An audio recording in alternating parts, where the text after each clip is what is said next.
Hi, my name is Ann Sermons-Gillis, and I'm on the National Board of the Theosophical Society of America, where we really value service. And one of the things that we're doing is actually looking at the lives of our other TS members and seeing what they are all about so that we can have that for everyone to view now and in the distant future. So this morning, I want to welcome to you a woman who has been a member of the Theosophical Society for 49 years. She spent 8 years as a librarian at Olcott and also 8 years as a librarian in Krotona. I'm very happy to introduce to you this morning, Mary Jo Kokochak. Welcome, Mary Jo. Thank you, Ann. I'm really happy to be here. That's great. Well, let's see, where were you born? I was born in Detroit, Michigan, at Henry Ford Hospital. And I grew up until I was about 5 or 6 in the city of Detroit, and then we moved to a suburb about 10 miles from downtown Detroit, and that's close to where I am now in Lakewood Village, Michigan. So you're living in Detroit now, and you so evidently by way of California and Illinois. Any other places you've lived? Let me think a moment.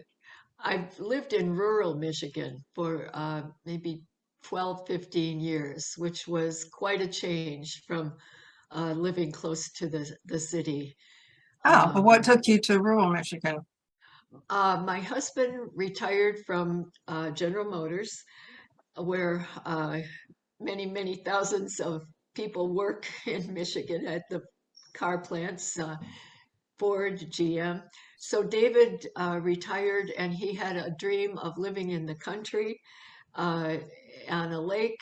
And so we found an old house that needed a lot of work, and he spent some years fixing the house up so it was livable. And finally, it turned out to be a really lovely place to live.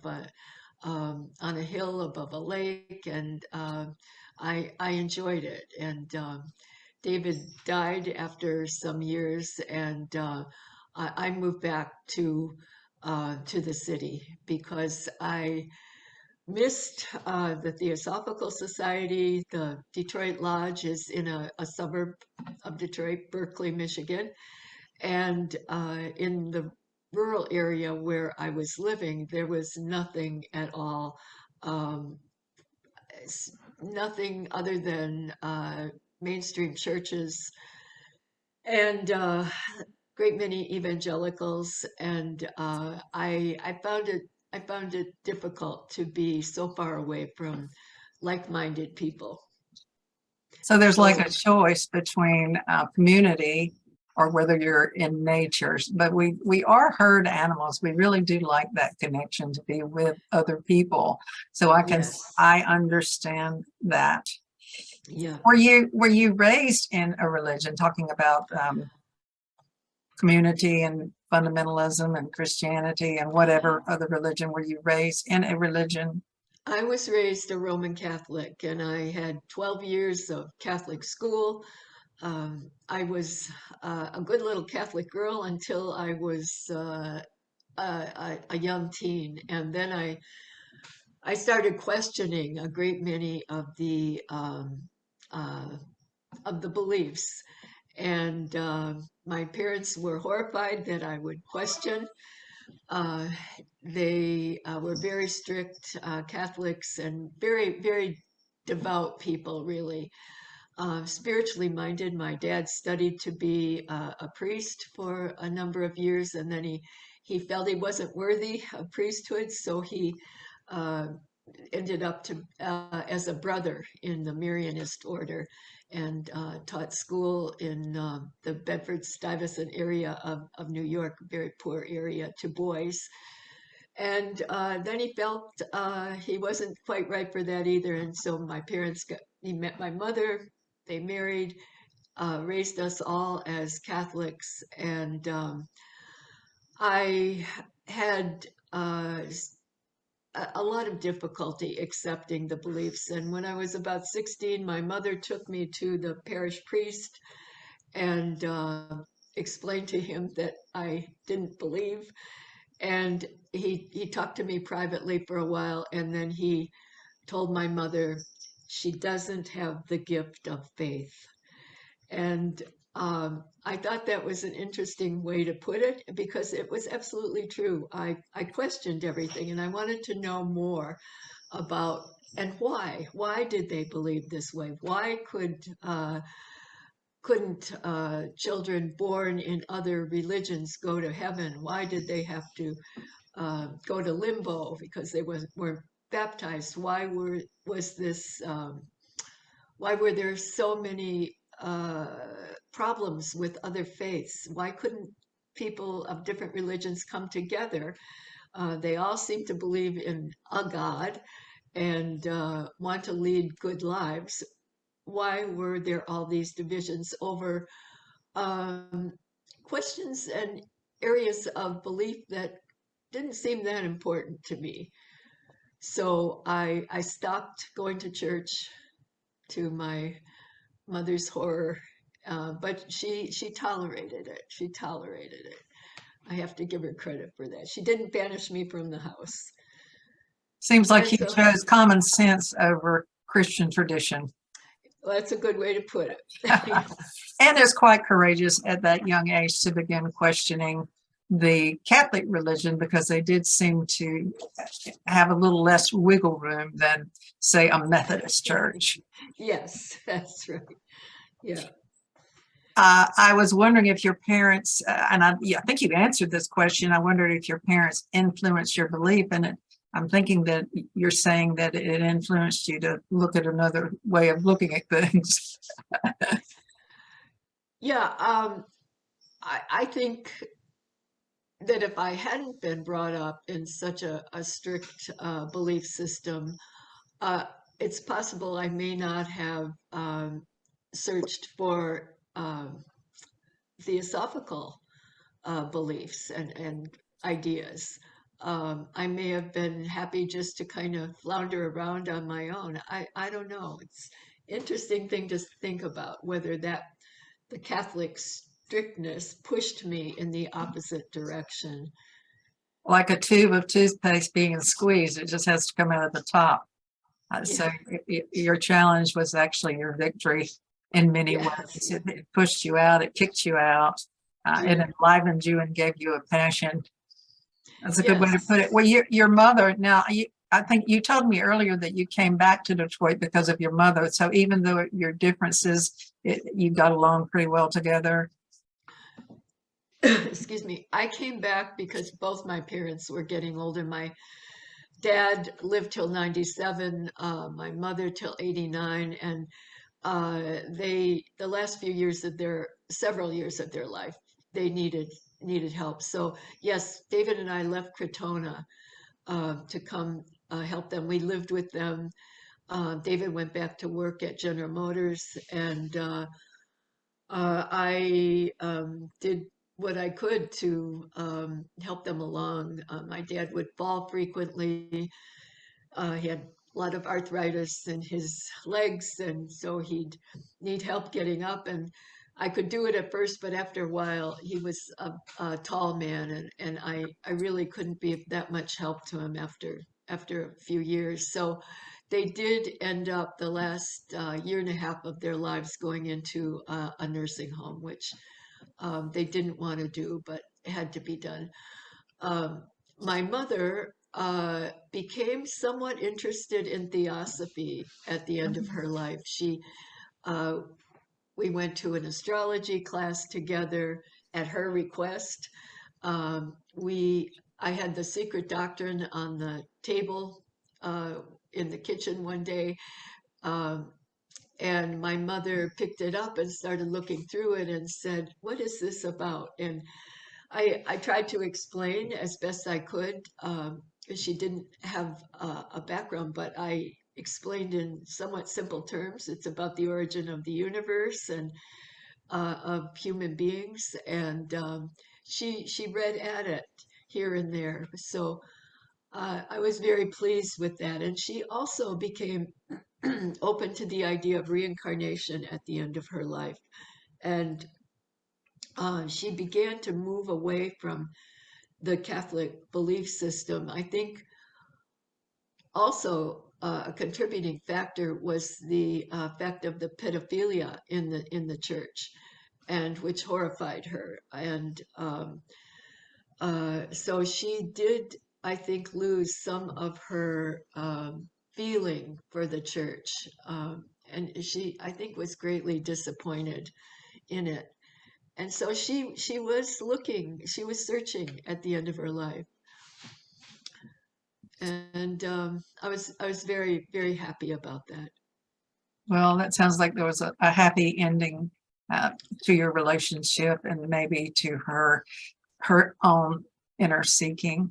Yeah, when I first joined the society, I was very, I want to say, pushy with my theosophical ideas, and I talked constantly about it to my family. And they were really tolerant. They didn't tell me to go in the other room and talk to yourself. They listened politely, but it wasn't until the end of my mother's life that she became open. And now my brother and sisters, especially my two sisters, are very interested in Buddhism and theosophical ideas. And I gave them book after book after book all through their younger sisters, all through their lives. And I don't know that they read any of it, but now the time seems to be right as they're getting older, and they're very open. So I'm happy about that. Well, talking about books, as a librarian, do you think that being a librarian for 16 years at TS Libraries, whether that helped you, were you able to have time to read the books and to have more knowledge because of that position that you held? Yeah, I think that's true. Um, I also worked in a metaphysical bookstore before I went to Olcott, and I had a great opportunity there. It was owned by a member of the society, Robert Thibodeau, and it was a stocked floor to ceiling with books, all metaphysical. Um, and when a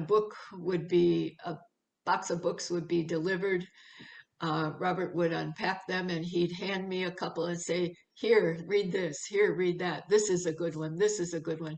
So that experience of about 1.5 to 2 years before I went to Alcott helped me learn, get familiar with what's an important book in spiritual life and what isn't, what to ignore. So when I did go to Olcott, I was first in the information department for 6 months and then moved to the library.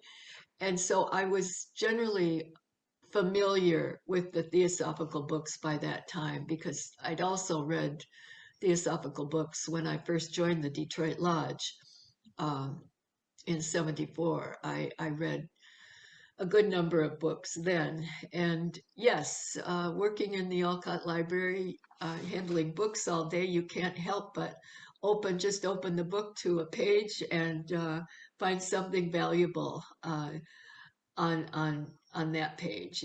It's Synchronicity at work. synchronicity at work, and I really enjoyed working there immensely. Was I look back and think that was the best part of my life. Well, in a way, I guess that the owner of the bookstore was an influential teacher in your life by giving you those books. And I'm wondering if there are any other masters or teachers that you had that were living, not in books, that influenced you. Yeah, before I moved to Alcott, and before I even joined the society, there was a national lecturer for the society, former national lecturer, Nidra Brooks. living in the Detroit area. And she and her husband, Richard, uh, were members of the Detroit Lodge. And Richard taught at Oakland University in the Department of Philosophy and Comparative Religion. And they had been longtime members of the society. And Nidra would, I think it was every Wednesday night, she'd give a talk at Robert Thibodeau's house. And she'd sit in a long gown on a beautiful chair. And at her feet were all the young theosophists and theosophists in the making.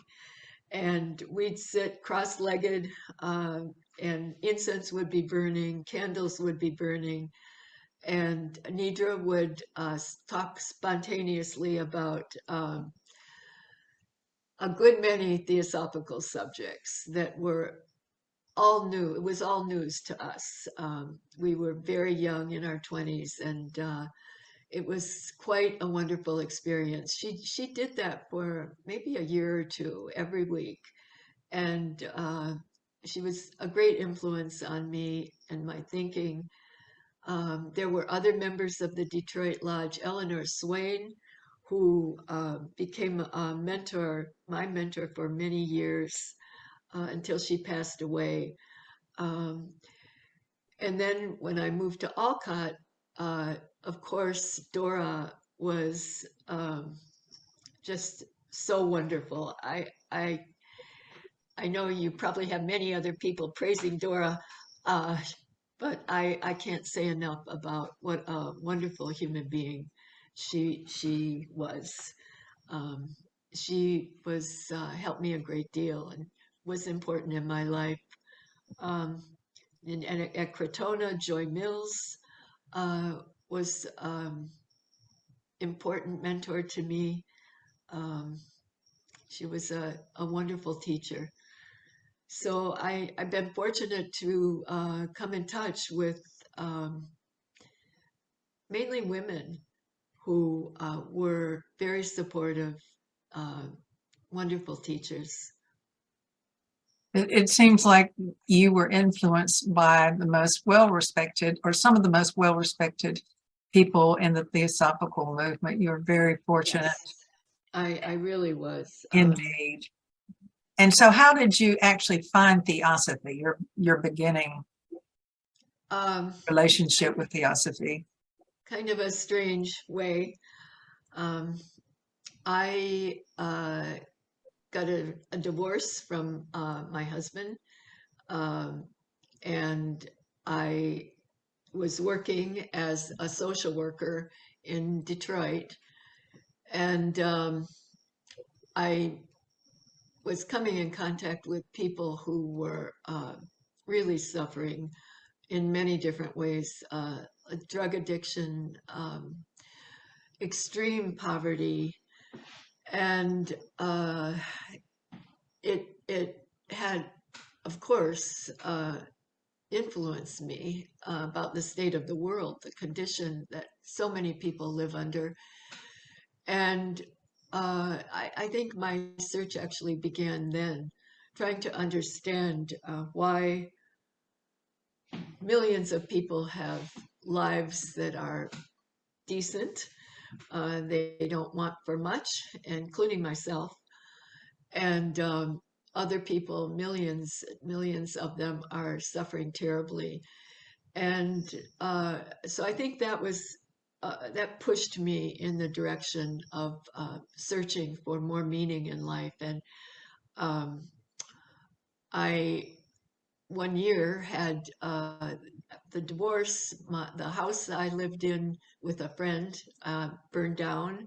I had quite a scare with possible illness. And then I had a car accident, a rollover accident, and I had a near-death experience. And this was all in the course of maybe a year and a half. And during the near-death experience, I saw that my life was, I was not going to die because my life was unfinished. And I merged with the white light and recognized that love was the most important power in the universe, and that each person's life has a meaning, a special purpose. I tell you what, I want you to stop right there. That's so powerful. Will you say it again? Just repeat exactly what you said so it can sink in. I recognized as I merged with the white light that every life, every human life has a purpose, a general purpose, the same for all of us, and that is to learn to love. Individually, we also have our own special purpose in life, and that's for us Was to that a part? discover. Was that a part of the near-death experience? Yes, Learning to love, yes. and then learning that we have a special And finding your purpose purpose in uniquely your to life, us. unique to us, each of us. So with that, I realized I sort of landed back in my body and realized that my purpose was unfulfilled, and that I had years, many years to go and wasn't going to die. Well, what did you figure out? What is your purpose? Well, that's the question. Yes, um, I I think what I've discovered through the years, my purpose is to live, to unfold. I don't know how better to say it, to grow, unfold in strength, wisdom, um, to help others in some way, do the same. And the goal for all of us, of course, is to recognize our unity with all life. I mean, that's the main goal, to transcend this small self who we think we are, um, to get beyond it and recognize our unity with all life, that we all have a shared consciousness. And so some wise theosophist once said to me, he lived at Krotona, he said, you know, in a lifetime, we only change a teacup's worth, uh, which I've always remembered that in the back of my mind, you know, when I've thought, oh, I'm making great progress. Uh, and then I hear his voice say, we only change a teacup. And looking at my life, I recognize that's true. We have to do our best and um, work with that little teacup as much as we can. Well, that takes the pressure off. And I like what you said about our purpose is unfolding, because I think it's like if we look at a microscope and it's unfocused, we can see some. And as we continue to focus in on that microscope, we can see more and more clarity until we finally get the picture. But it takes some adjusting of the microscope. So it takes some adjusting of our attitudes, takes some adjusting of dissolving our unhelpful belief systems. And it takes some adjusting in that we have to learn to be still and use the tools that we have in Theosophy, especially, I think, meditation. And I'm going to move from the Theosophical perspective, even though this is part of it. One of our great principles is the principle of service. And so we have the Theosophical order of service. And just by your definition, could you speak a little bit about service? You know, what do you think service is? How do you think it's influenced your life? Maybe what have you done that you would consider service in your life? And have you participated in any of the formalized service, like, for example, in the Detroit Lodge? And if you forget that, I'll go back. I know I threw a lot at you there, but just speak on a wide range about service. We, a few years ago, and maybe four, the Detroit Lodge did seriously take up the work of the TOS, and we collected clothing we bought, we didn't use we didn't have used clothes for the children, but we bought new clothes for a women's shelter and in a nearby town of Pontiac. Uh, and the women were living together. It was sponsored by, I think, the Methodist Church. They were mostly former addicts, and so we made a big push to collect money and bring them some new clothes for school. Um, we continue to collect for them, but we really haven't. Part of it was COVID. Part of it was, I think, we kind of lost some energy as a group, as a lodge, to continue that work. And I know Kate Gould is really interested in picking that up again and continuing it. Um, Personally, I have worked in a food pantry in rural Michigan when we lived in that part of the state. I also taught English as a second language to Spanish speakers who were new to the country. Um, and I, I found that, uh, I think that was helpful to teach English as a second language to people who hadn't been able for one reason or another to learn the language. Um, and now what I'm finding is something a little different. Many of my friends are getting older and need help themselves. And these are members of the Theosophical Society in this area. And so we're, I say we because some of us members of the lodge are realizing we need to create some community support for a few of these people who don't have relatives, don't have anyone to help them. And in fact, I just had a call this morning from someone who said, let's get together and talk about what we can do to help so and so. And so this I think now is going to be our focus for some of us in the lodge. Um, they need support in a number of areas. They're getting older, maybe close to 80, maybe in their 80s, and have no other support system. So I think service it can be wherever, however it presents itself to you. You don't have to have plug into some organized service organization like a food pantry, although that's important. But service is whoever comes to you across your path and needs help, and whatever you can do to assist them. Um, so that's my current idea of service, to be alert to your own environment. Well, Blavatsky talked about service, and of course, it's so important in the Theosophical Society in terms of service being a spiritual influence on you. What have you received? I mean, we don't give service in order to get something back, but I think that we do. Can you talk a little bit about how it's influenced you personally to give service? Well, certainly it's made me less concerned with my own life and less self-absorbed. Um, Things that I thought were important to my life are becoming less important. I won't say fallen away, but becoming less important. My own particular needs that I think or thought were needs are not. They're just simply habits of ways I like to live. For example, I don't need to have as many lovely clothes as I once thought I did.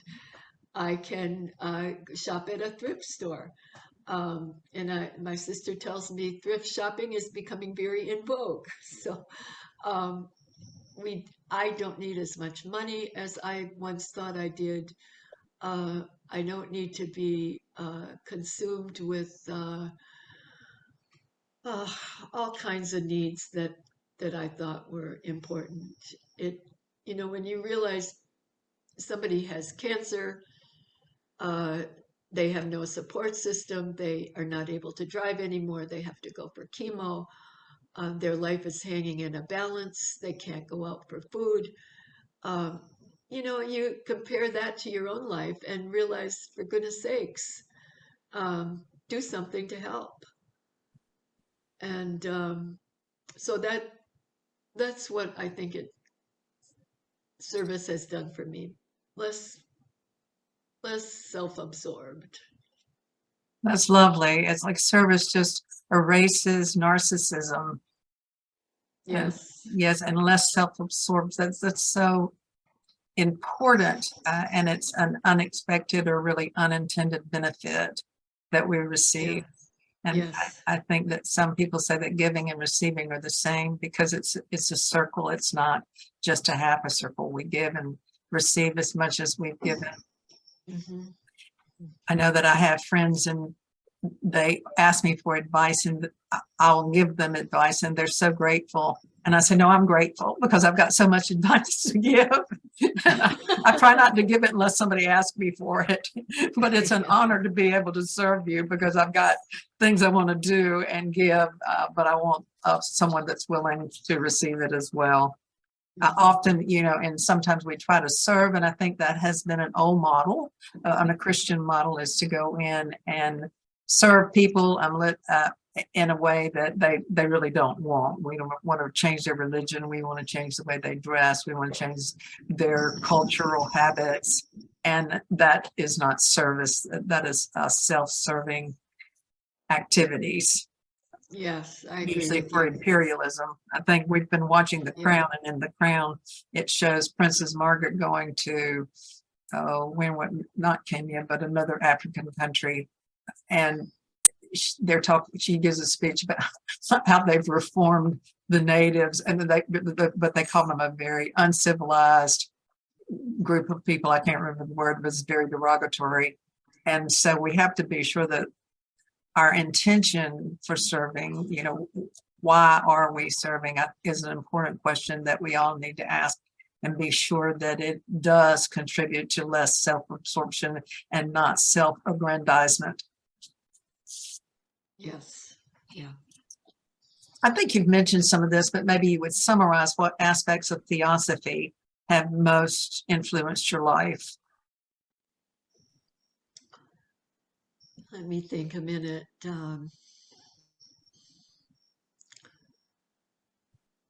I suppose I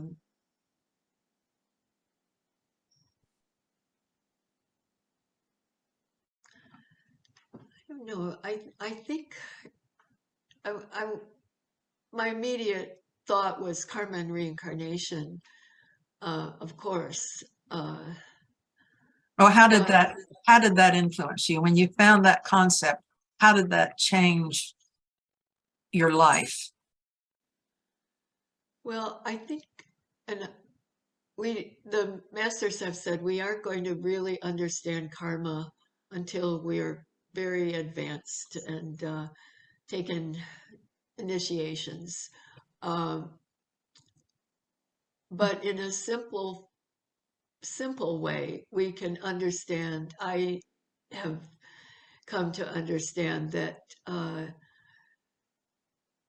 giving to others without thought of reward, as you were pointing out a while ago, um, is is extremely important.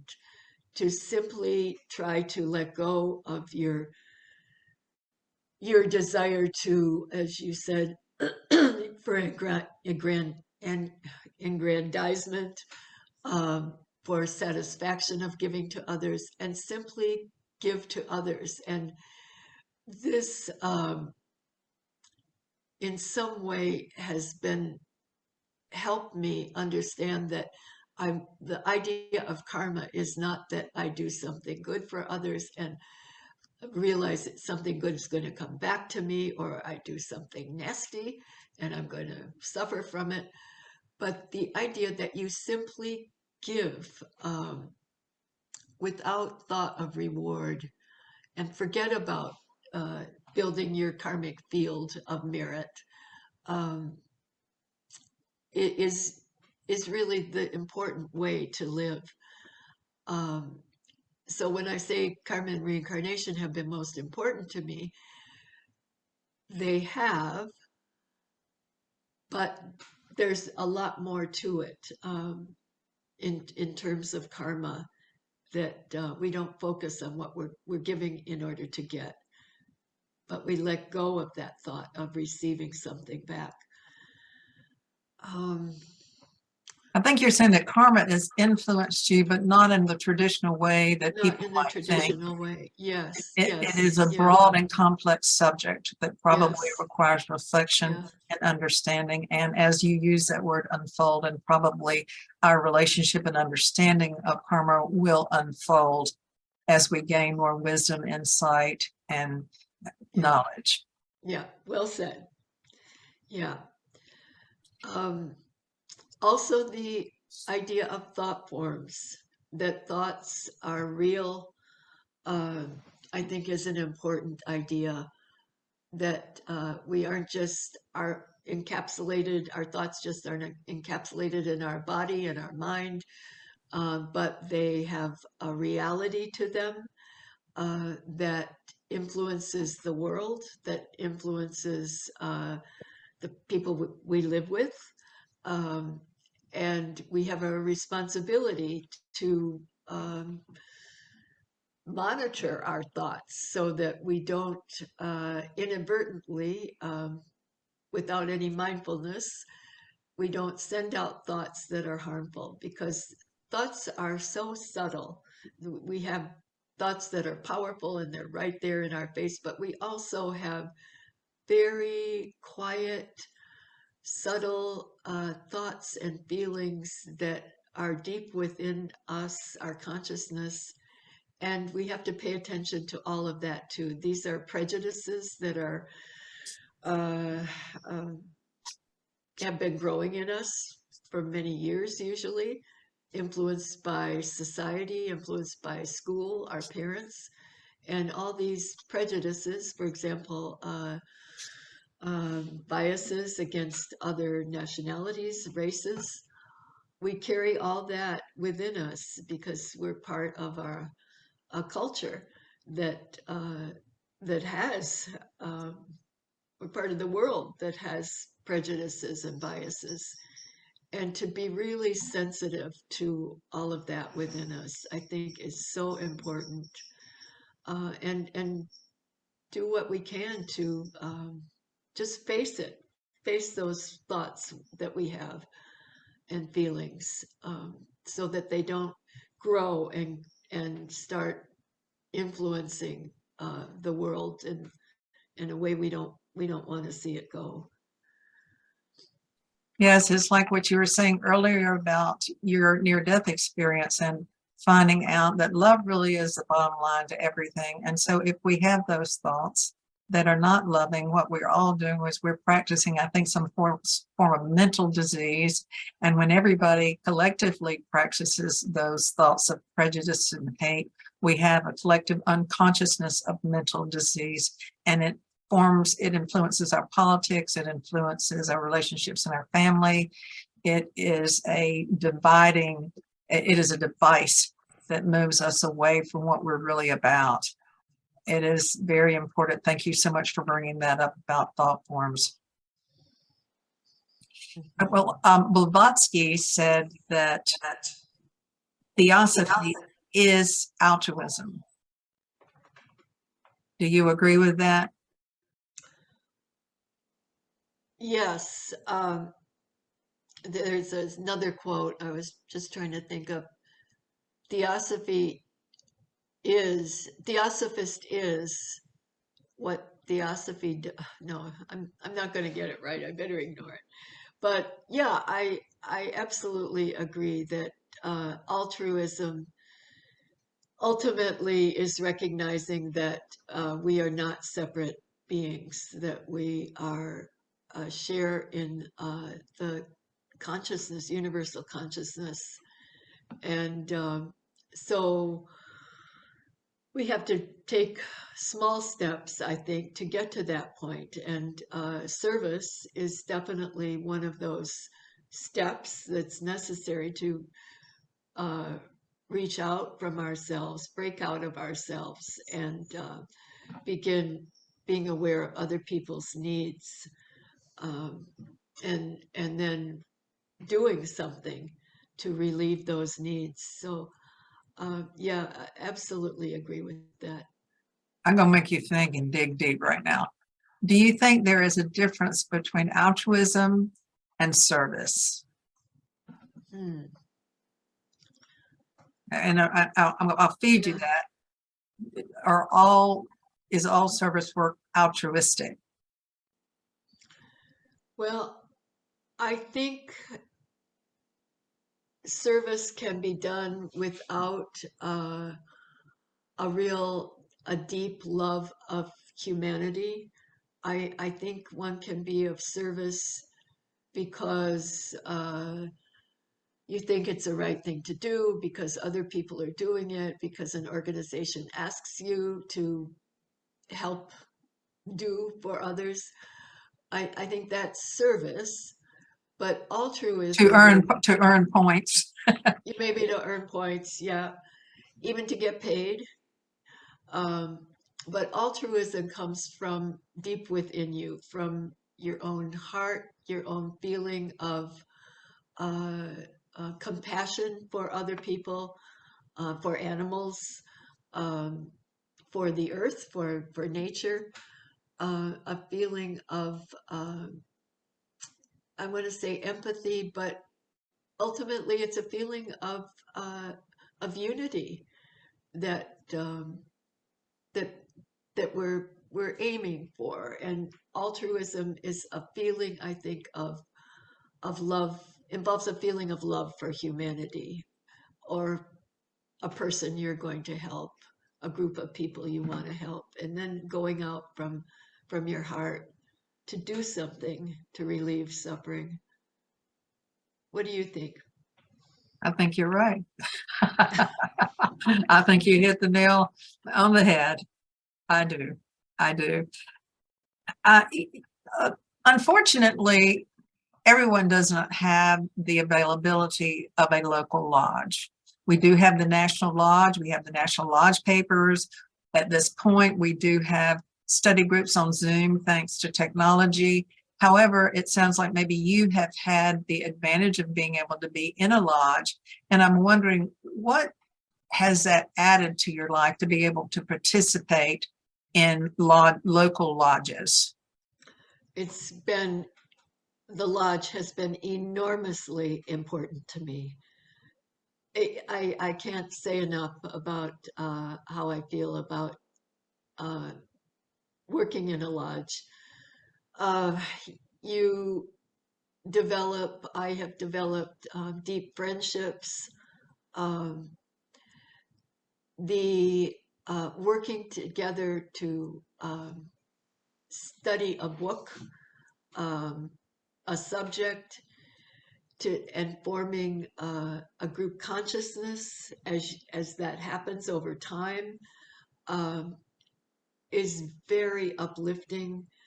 Um, it takes some work, and there are often failures. If there are hard feelings develop, animosity between lodge members can sometimes develop, but the lodge is like a workshop where we have the opportunity to overcome some of the personal problems we might have, personality difficulties with someone else in the lodge.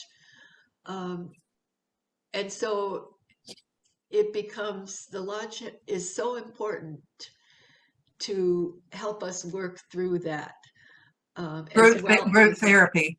it's group therapy. Yeah, and you have to stick with it through the tough times, because there definitely are tough times where you can't stand someone, you know, or the way she or he says something grates on your nerves, and they say the same thing over and over. You know, that's humanity, that's human beingness, and we all have those qualities. We don't like to look at it in ourselves, but it's there. So I'm sure we irritate other people too. And you have to get through those periods and really develop a fraternal feeling for each other. Know that in your hearts, your Theosophy is dear to all of you, and these may be different versions of Theosophy, but nevertheless, it's the center of our lives, really, for lodge members. And so I've loved working in the lodge here in Detroit. You meet people you would never come in contact with outside of the lodge of the Theosophical Society, and people are at different levels of understanding, and sometimes you are a learner for years, and then you may be a teacher for some time, and then at the same time you recognize, oh, I'm still a learner, and that new person over there is teaching me something I never thought of. So I'm a big fan of lodges, and enjoyed working in the Ojai Valley Lodge. At Olcott, we had we at first didn't have a lodge. Dora conducted discussion groups and with the staff, and that was invaluable also. I remember one question we talked about was, do we have to get rid of desire in order to become enlightened?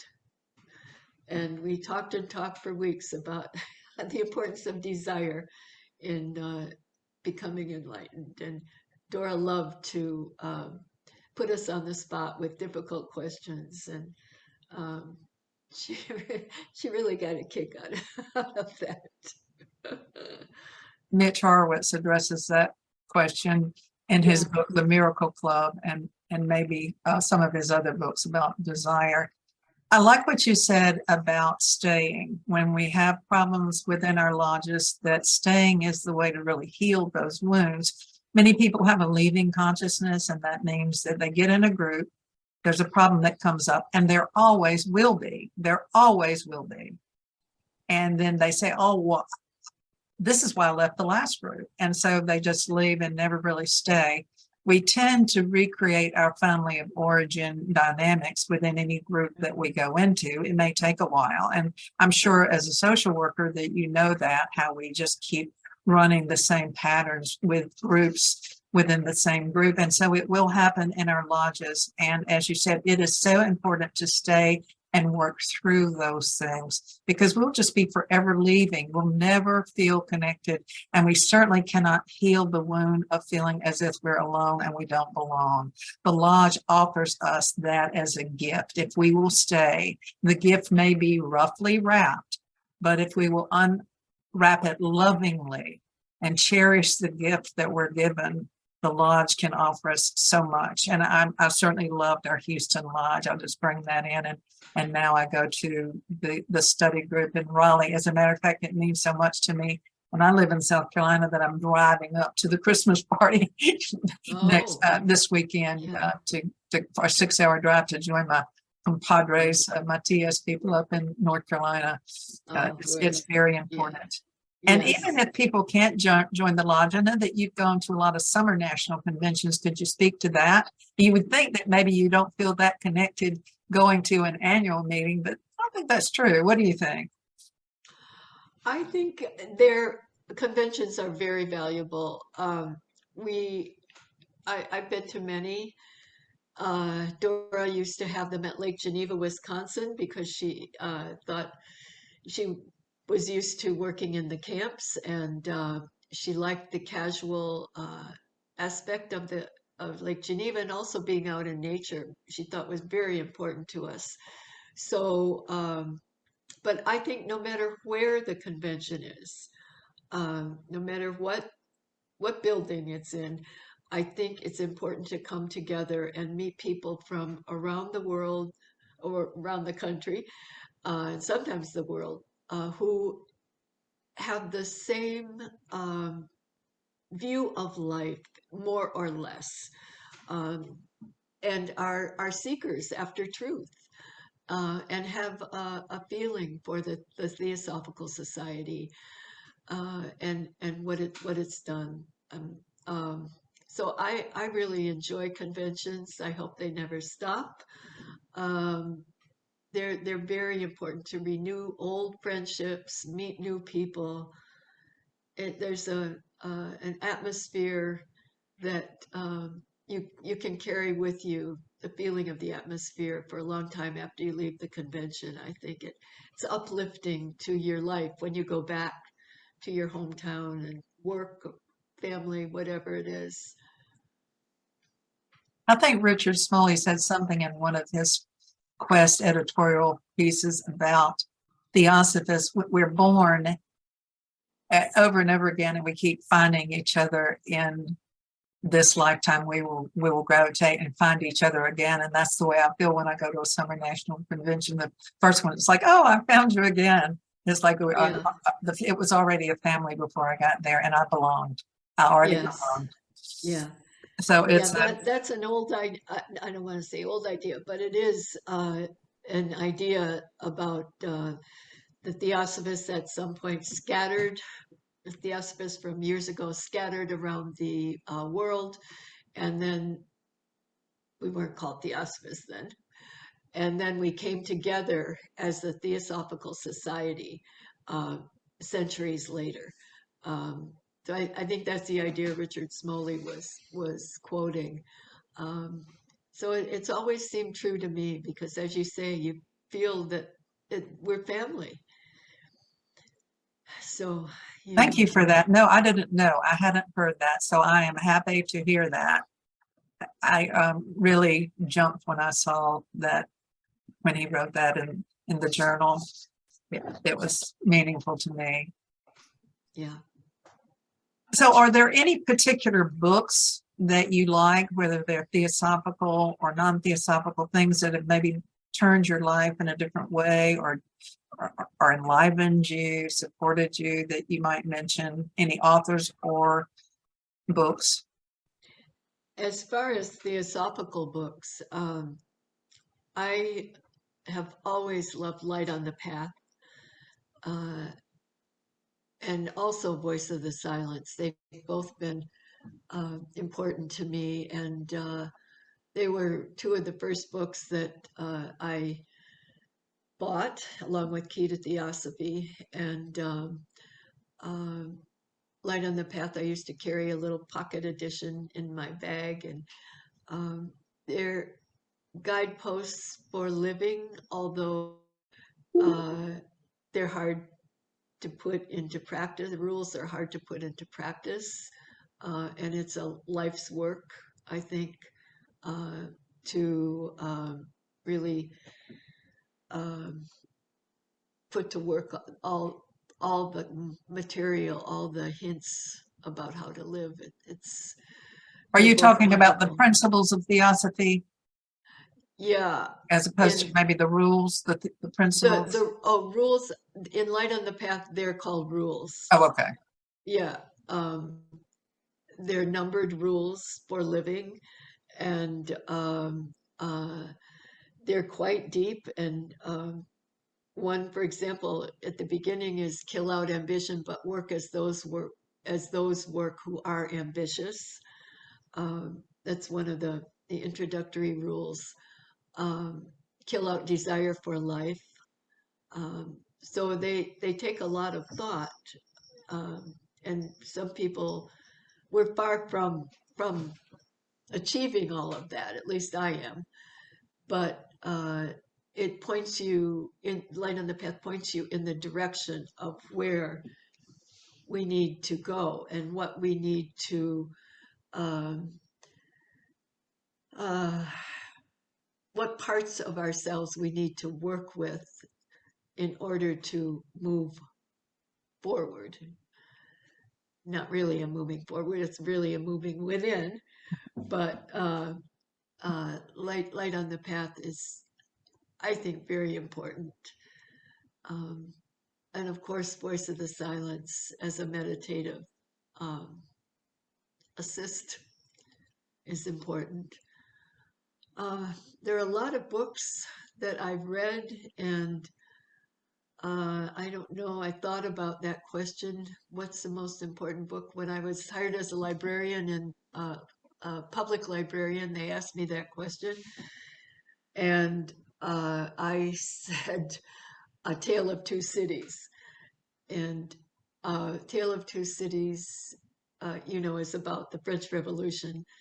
And at the end of the book, the hero says, "It is a far, far better thing than I do that I have ever done, that I lay down my life for another man."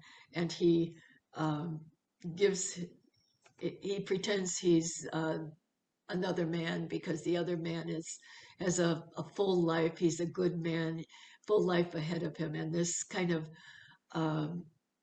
man who's somewhat of a scoundrel gives his life so the other man can be spared. And so that's what I said when I was asked what my favorite book was as a as a public librarian. What would I say now? I just say sometimes our favorite book is the one that we're reading now because it's most influential right now. Yeah, yeah, yeah. So I like biographies quite a bit. I like to read about people and how they've lived their lives. So I would say Annie Besant's autobiography is important. Colonel Olcott's old diary leaves are important because 6 volumes of the old diary leaves are his notes all the way through his life. And he, in the first volume, talks about meeting HPB, and he describes her in detail. I don't know if you've read old diary leaves, but I've read some of them. It's quite extensive. Yeah. It's 6 But volumes. I am a big Olcott fan, though. Me too. Yeah, yeah. There's a story how toward the end of his life, he would float down the Adyar River on his back and with a cigar in his mouth, sticking up out of his mouth, and the little village boys would paddle along with him. And he was a character. He was quite a character, Colonel Olcott, as well as someone deeply devoted to the masters and the society. And we wouldn't be here without him. Absolutely. I don't think that a lot of Theosophists understand the value in Olcott. He was amazing. Amazing. Yeah. Amazing. Well, just in closing, I'm wondering if there's anything maybe I didn't cover that you'd like to say, or a bit of wisdom or advice that you might leave us with. Well, nothing comes to me offhand. I think just put one foot in front of the other and know that the Theosophical Society is a legitimate spiritual organization that has a reality on the inner planes. I think it was HPB who said it's an organism. So we call it an organization, but it's also an organism that's alive at many levels of reality. And I think for newer members, that's an important thought. When I read that as a young member, it struck me and has stayed with me, that it's an organism that's alive. It's a vehicle for teachings and for the masters. So that's a great thought. I'm pretty new to Theosophy. I'm in metaphysics since I was a teenager, but I didn't really come to Theosophy until about maybe 12, 14 years ago. And when I want to describe what Theosophy is, it is difficult to put it in words. And I like what you said. That's very descriptive, because it is so much more than the people, the literature, the ideas. I mean, it is a movement of the heart that is more impactful than can be imagined with the small numbers of people that we have, the great influence in those small numbers. And of course, with the help of the masters, and of course, it doubles and triples the activity and action of the heart. So thank you so much for joining us today. I appreciate it. Take care. Namaste. Thank you, Anne. Thank you. Bye-bye.